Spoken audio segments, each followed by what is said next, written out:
Y Cuba tiene unas condiciones que a todos nos parecían magníficas para América Latina: escuelas para los niños, salud para todos, oportunidades, fin del racismo, derechos para la mujer. Y en esas condiciones la socialdemocracia no tenía posibilidad de generar interés entre los más comprometidos socialmente en América Latina. Buenos días, una pregunta, dice Oscar Fernández, HP 9YX. ¿Por qué en México no tenemos un partido socialdemócrata? Los socialismos que tenemos en México, en toda la americana, suelen ser variantes marxistas. Por eso, mira, el socialismo democrático, como lo conocemos hoy, nace después de la Segunda Guerra Mundial. Puedes buscar mis vídeos sobre socialismo, lo he explicado.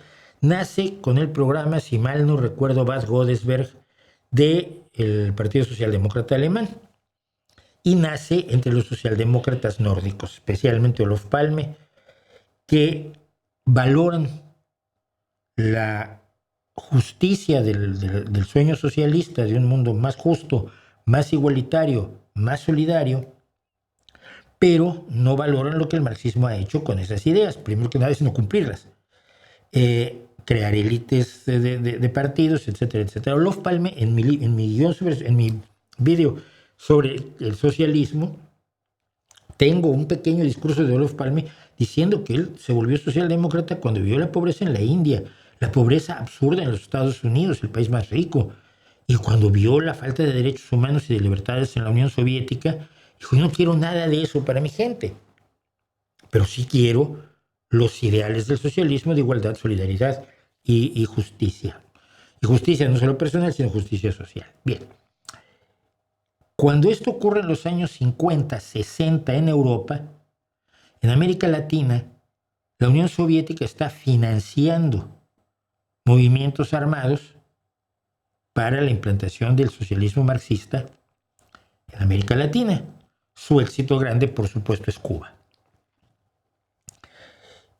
En los primeros años de Cuba, después del 1 de enero del 59, cuando Fidel Castro y los revolucionarios toman el poder,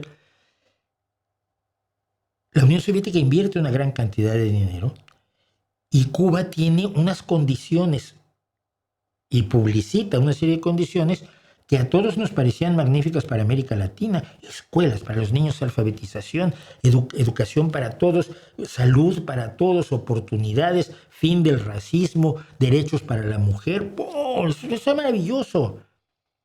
Y mientras Cuba empujaba hacia allá y se tenía el apoyo de la Unión Soviética, a todos los partidos comunistas, menos a los mexicanos, que siempre fueron apoyados por China,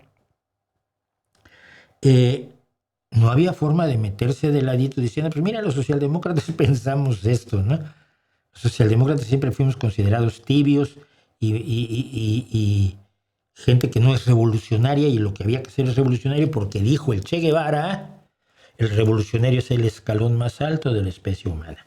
Entonces, en una América Latina, escenario de la Guerra Fría, teatro de la Guerra Fría, donde se dieron de balazos los defensores de los Estados Unidos y los defensores de la Unión Soviética, sin que Estados Unidos y la Unión Soviética nunca tuvieran soldados dándose de tiros entre ellos. África fue otro teatro, Asia fue otro teatro. O sea, los tres continentes más pobres fueron el teatro de la parte caliente de la Guerra Fría. Y en esas condiciones la socialdemocracia no tenía posibilidad de generar interés entre los más comprometidos socialmente en América Latina. Te lo digo sinceramente. Mi problema comienza, y lo puedo casi identificar con claridad, de haber tenido 14, 15 años.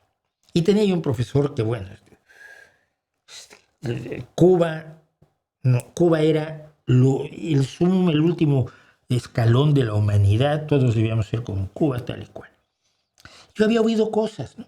Entonces un día le pregunté: oiga, profe, si llegan, digamos, 10 televisores a una fábrica donde hay 50 trabajadores y 40 de ellos no tienen televisión. Llegan 10 televisores a la fábrica. Y luego ya saben ustedes por qué la planificación centralizada de la economía llegaba a ese tipo de cosas. Llegan 10 televisores. ¿A quién se los dan? ¿A los mejores obreros, aunque sean críticos del gobierno, o a los obreros más fieles al partido? Y el tonto no era tan tonto, pero vamos, no se vio muy avispado cuando me dijo evidentemente a los que apoyan al partido y al gobierno, porque están luchando por la consecución de un futuro mejor para todos, bla, bla, bla, bla, bla, bla. O sea, no porque sean los obreros más productivos, no porque sean los que están aportando más a su sociedad, sino aquellos que son leales. Dije yo, pues mira, esa parte no me interesa muchísimo. Y empecé a estudiar por allí. Pues sí, a los 15 años, cuando yo tenía 15 años era 1970. Además habíamos vivido el 68 mexicano, habían pasado un montón de cosas. Yo creo que eso ha influido muchísimo y una falta de tradición democrática incluso, como tal, a raíz de la Revolución Mexicana y de los conflictos armados en toda América Latina, y ha impedido que se implanten las ideas socialdemócratas. Me acaban de informar que se hizo un centro de estudios latinoamericanos o Centro Latinoamericano de Estudios Socialdemócratas. Me informaron hace unos días y yo, como soy, porque ya saben cómo soy, agarré y le escribí una serie de preguntas al Centro Latinoamericano de Estudios Socialdemócratas a ver si me contestan. Porque yo lo que hago son preguntas, pues se enojan conmigo, como los de Somos México.